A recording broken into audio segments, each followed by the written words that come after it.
En aquest vídeo tutorial veurem algunes de les opcions que tenim a l'hora de treballar amb imatges. Aquí tinc diverses imatges. Quan nosaltres volem tocar la mida d'una imatge ho podem fer a ull, podem engrandir per aquí o per aquí. En general mai ho farem per aquí perquè llavors es deforme la imatge. Això només s'hauria de fer en casos molt concrets. Per tant, hem de vigilar molt d'agafar sempre dels cantos aquests, que llavors, encara que jo vulgui, veieu que jo intento anar cap a dins, però la imatge no es deforme. Això seria per fer-ho a ull. D'aquesta manera podem anar tocant la mida de totes les imatges, més o menys. Quan jo necessito una mida concreta, llavors s'ha de fer des de dins de les opcions de la imatge. Podem entrar fent botó dret i propietats o podem fer doble clic a sobre de la fotografia. Aquí tenim moltes opcions, entre elles la posició i mida.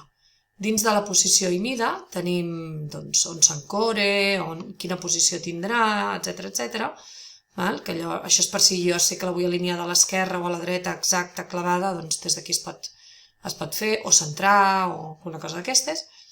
I si no, aquí tenim l'amplada i l'alçada. L'amplada i l'alçada en centímetres.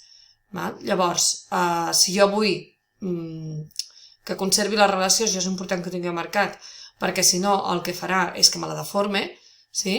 Llavors, si jo tinc això marcat, si jo li dic que d'amplada vull 3 centímetres, jo marxo d'aquí, per exemple, clico aquí baix, veieu que ja se m'ha canviat el número. O jo en vull 7, poso aquí baix, plaf, ja m'ha ficat aquí els 9. O jo en vull 5, clico plaf, i ja se m'ha marcat.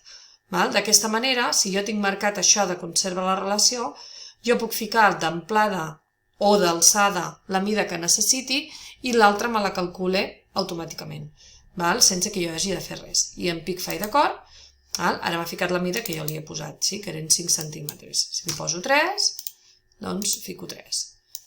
D'aquesta manera podem retocar les mides.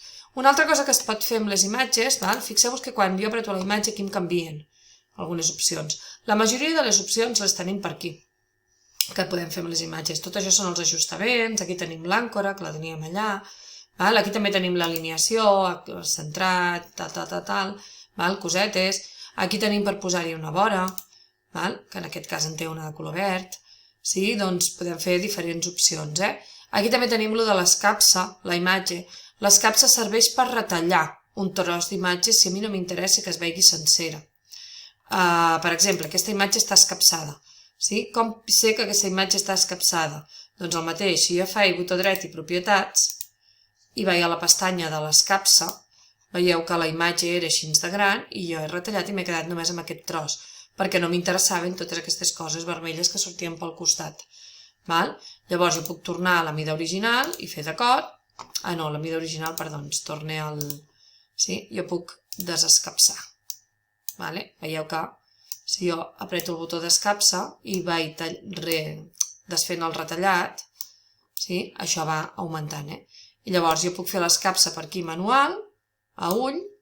Veieu que canvia una miqueta. Quan jo estic amb l'escapsa em surten com aquestes coses així més quadradetes.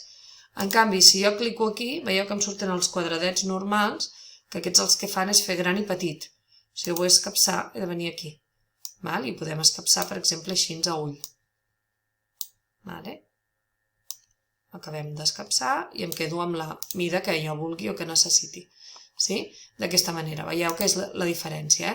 I llavors per aquí tenim altres opcions, doncs girar, invertir, fer transparent una mica, canviar el color. Aquí tenim algun filtre, doncs si el vull amb grisos, o el negre i blanc, o com està bé, podem canviar algunes opcions de les imatges. I a dins de les opcions d'imatge també tenim totes aquestes opcions. Tenim el posició i mida, que aquí tindríem l'àncora, la mida original, la posició, que seria aquest botó d'aquí.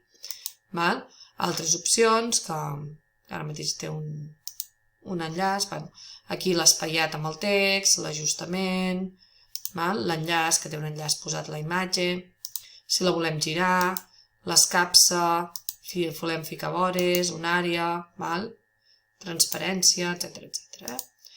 Tenim totes les opcions per aquí, o quan cliquem a sobre de la imatge, per aquí. Això d'aquí és per ordenar. Això és per si vull solapar dues imatges. Si jo vull que aquesta em quedi pel davant i aquesta al revés, Jo puc posar aquí i dir-li que porti al davant, i llavors solapi diferent. Podem anar jugant amb les solapacions. D'acord? Doncs això és tot.